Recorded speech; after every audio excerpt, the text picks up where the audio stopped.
박열은 엄청난 기회를 포착합니다. 드디어.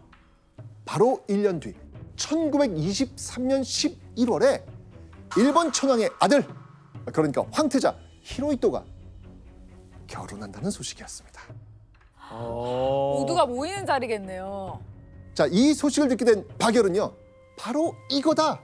황태자 히로히토의 결혼식장에 폭탄을 던져야겠다고 생각을 한 거죠. 그러던 어느 날 일본 권력의 핵심을 노리던 박열의 계획은 예상치 못한 일로 산산조각이 나고 맙니다. 1923년 9월 1일 오전 11시 58분 일본 수도 도쿄와 그 인근 지역에 꽝 하는 굉음이 들려왔거든요.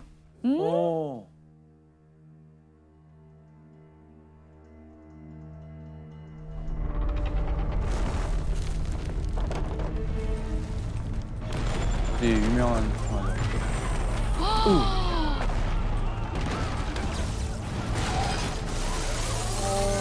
감동 대기지. 영화가 제일 큰 나무. 와. 그냥 남은 게 없는데요? 그냥 폭삭 다 내려앉았다고 보시면 돼요. 네, 바로 일본 역사상 최악의 대재앙이라 불리는 관동 대지진이 일어난 겁니다. 와. 지진이 일어나고 약 2시간이 지난 오후 2시경 일본 전역에 계엄령이 선포됩니다. 9月2日午後6時を期して戒厳令を発令する。 그런데 일본 관동 지역의 경찰서에 금세 이런 소문이 들리기 시작을 합니다. 조선인이 폭도가 되어 방화를 하고 있다. 에? 자, 그러니까 조선인이 지금 폭도가 돼서 방화를 하고 있다는 이 가짜 뉴스가 퍼진 거예요. 또 조선인이 도쿄시의 전멸을 기도하면서 폭탄을 막 투척하고 독약을 사용해서 살해를 기도하고 있다. 이런 소문까지 퍼집니다. 말이 안 되네. 그런데 소문이 이렇게 들리고 얼마 지나지 않아서 일본 경찰청에서 각지 경찰서의 묘한 느낌의 전문을 이렇게 보냅니다. 제향군인회원, 소방수, 청년단원 등과 협력해서 조선인들을 경계하고 일단 유사시에는 신속히 적당한 방법을 강구할 것.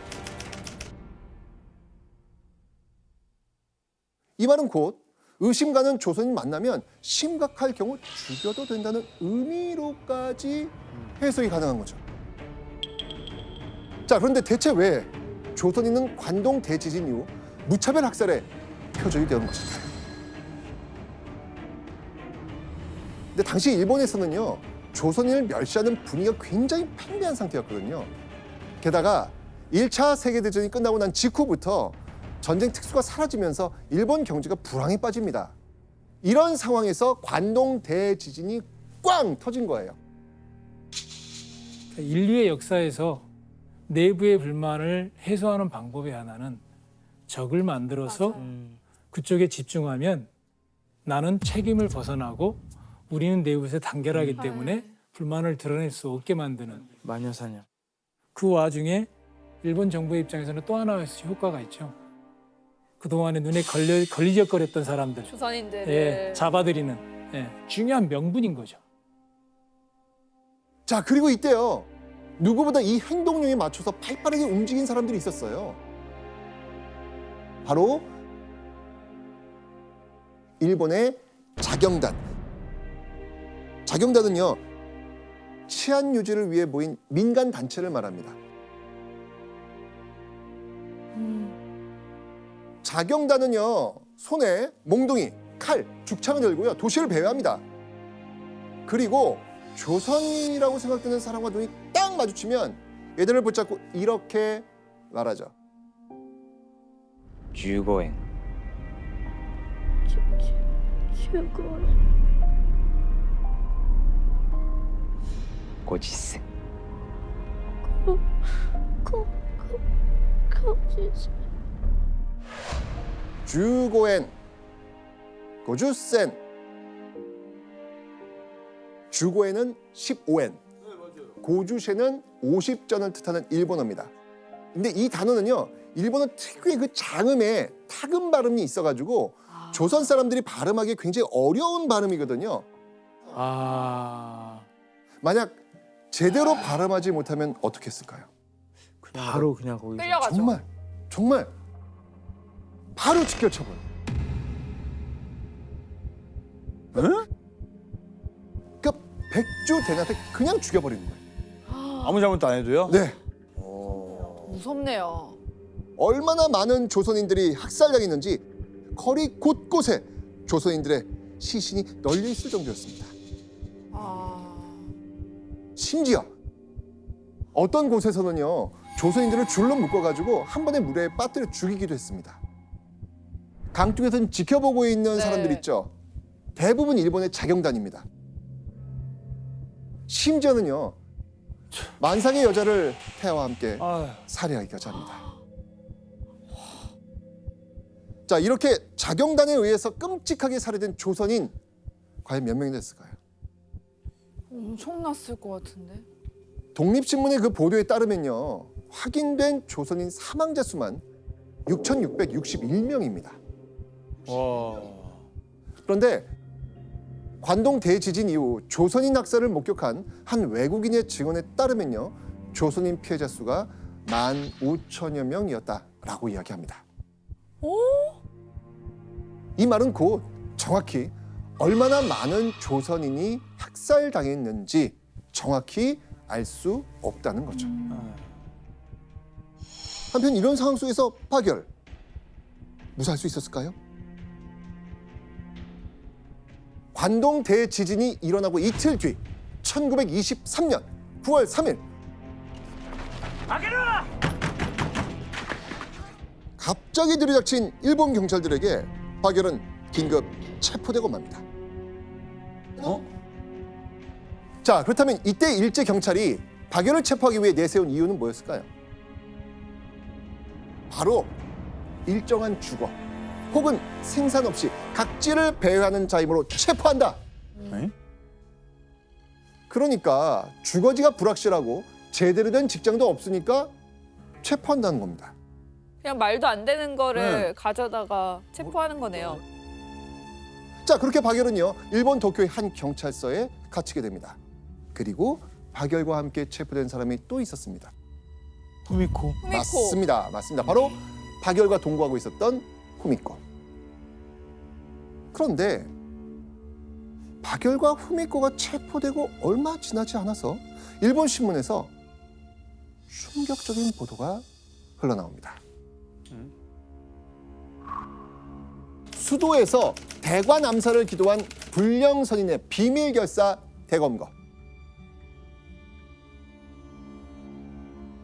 대관, 그러니까 천황의 아들을 암살하려 한 불량한 조선인 비밀 결사를 검거했다는 겁니다.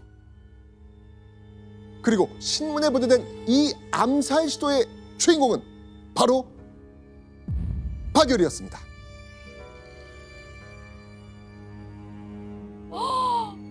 그 계획이 발각이 된 거예요? 그러니까.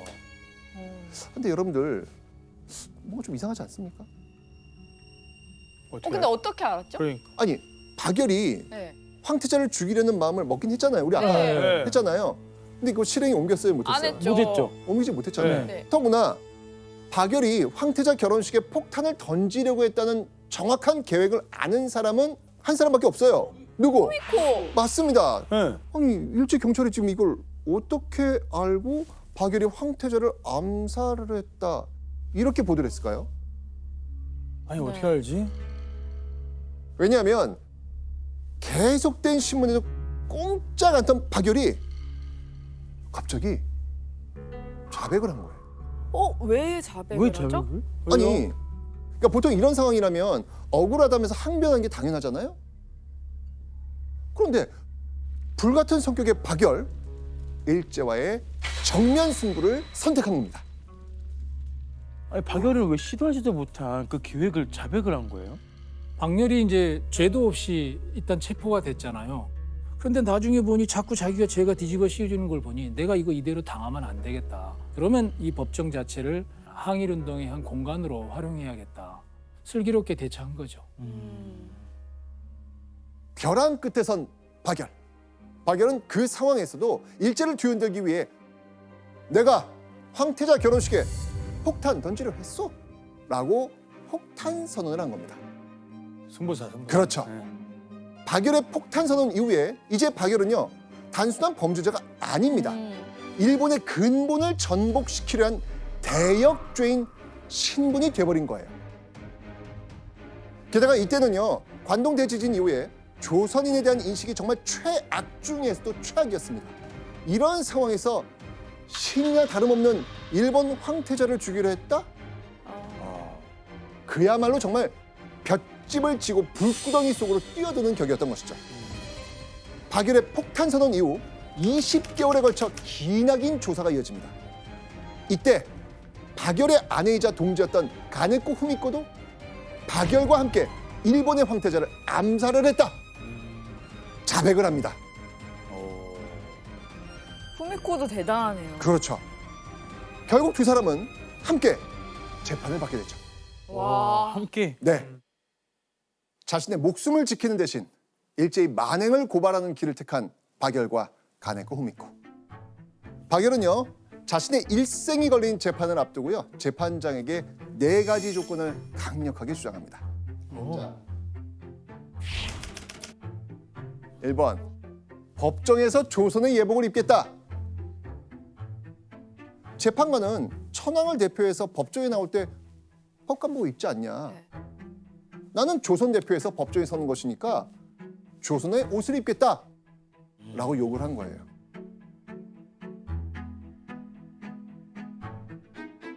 근데 이거를 뭐 제시한다고 해도 안 들어줄 법한 건데. 그러니까요. 신기하네요. 네. 자 그러면 박열이 내건 다른 조건들은 무엇이었을까요? 법정에 서는 취지를 내가 선언하겠다. 아. 조선어 쓸 테니까 와. 통역관을 준비해달라. 재판관이 앉는 자리와 눈높이를 같게 해달라. 아. 이건 어떤 이거 거예요? 어떤 무슨 말이지? 그러니까 보통 재판관이 높은 상석에 앉아 있고 피고인은 단 아래 있잖아요. 맞아요. 그죠? 그러니까 불꽃 남자 박열은 이 모습을 참을 수 없었던 거예요. 맞아. 자신은 죄인 신분으로 이 재판정에 선 것이 아니다. 그러니 동등한 입장에서 잘잘못 가리자라고 주장을 한 것이죠.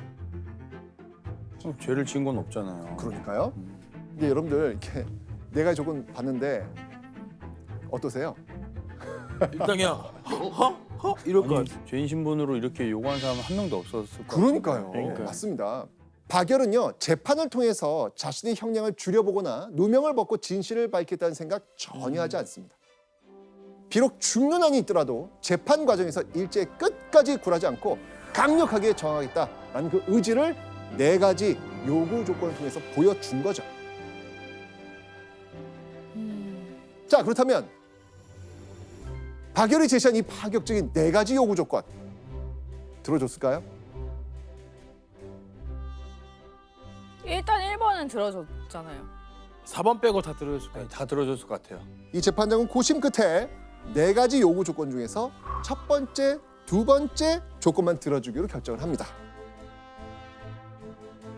아. 4번은 쉽지 4번은 진짜 쉽지 않네요. 교수님, 근데 일본 재판장은 왜 이 조건을 들어준 거죠? 관동 대진이라는 이 엄청난 사건에 조선인이 많이 학살당한 이것이 국제사회에 비춰지는 모습이 있었을 거란 말이죠. 일본은 그때까지 어떻게 주변에 선전을 했냐면 봐라, 이들이 우리에게 폭탄 테러를 계획했지만 우리는 절차적이고 민주적인 과정, 재판을 거쳐서 이들에게 어떤 판결을 내리려고 한다라는 점을 어필하려고 한 것이죠. 자, 재판을 앞둔 박열과 후미코. 그런데 황태자 폭탄 테러 기도 사건이라는 대역죄로 재판을 받는 상황입니다. 자, 곧 사형 선고를 앞두고 있다는 걸 두 사람 모를까요? 알죠. 정확히 알고 있습니다. 자, 이때 두 사람 심정은 어땠을까요? 되게 불안해하고 있었을 것 같은 게 이제 일반적인데 그렇죠. 이 두 특별한 사람들은 어떠했을지는 모르겠어요. 자, 사형 선고를 받고 결국 자신이 이긴 거라면서 오히려 기뻐했습니다. 육체는 죽어 사라질지라도 영원한 승리자가 되어 이름을 남길 수 있으니 그것만으로 충분하다는 거였습니다. 그리고요, 후미코도 마찬가지였어요. 후미코는요, 박열과 함께라면 죽음도 두렵지 않다. 우리들의 죽은 백골이라도 같이 묻어주기를 바란다. 라면서 바로 이 박열과 마지막 운명을 같이 하길 원했습니다. 자, 그런데 박열과 가네코 후미코가 사형을 선고받고 얼마 지나지 않은 어느 날 두 사람은요, 형무소장에게 생각지도 못한 문서를 하나 받게 됩니다.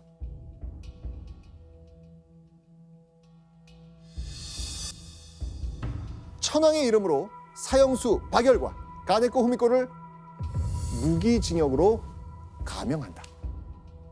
가짜 뉴스잖아요. 그러니까 천황이 자기의 이미지를 좋게 만들기 위해서 진짜 나쁜 사람이지만 아량을 베풀어서 살짝 낮춰주니까 저 사람들이 나한테 너무 감사해했다.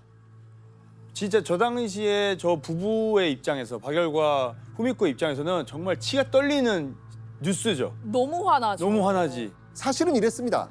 무기징역으로 감형됐다는 문서를 전달받은 박열과 후미코.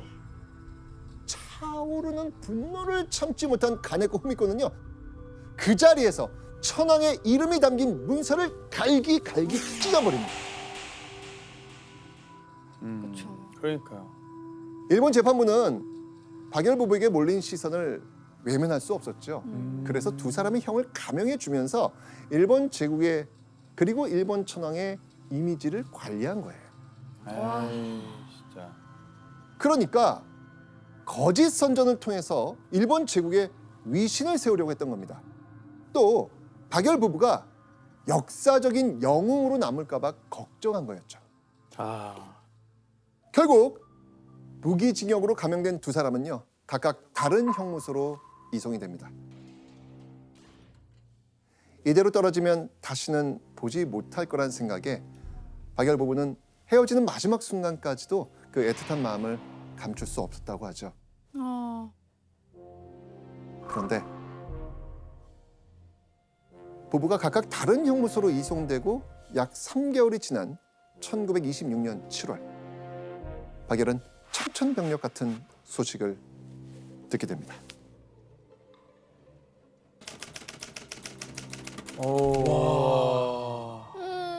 대역범 박열의 애인 복역중 옥중에서 자살.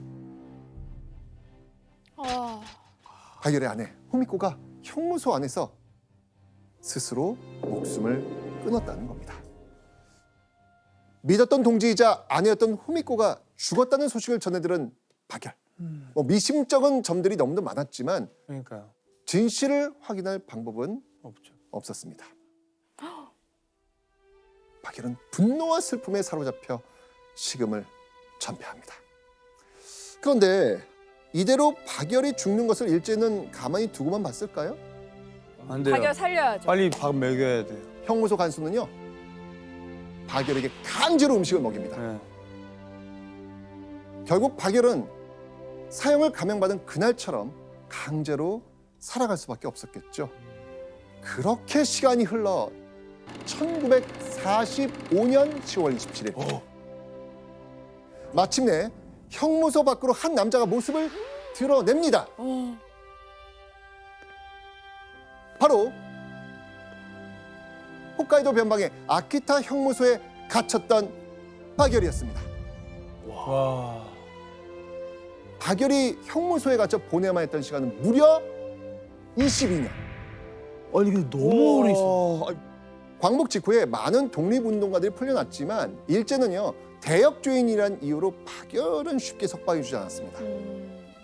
하지만 두 달여간 많은 사람들의 끊임없는 청원으로 박열 역시 겨우 풀려날 수 있었던 것이죠. 구속 당시 21살이었던 앳된 청년은 어느덧 43살의 중년이 되어서야 형무소를 벗어날 수 있었죠.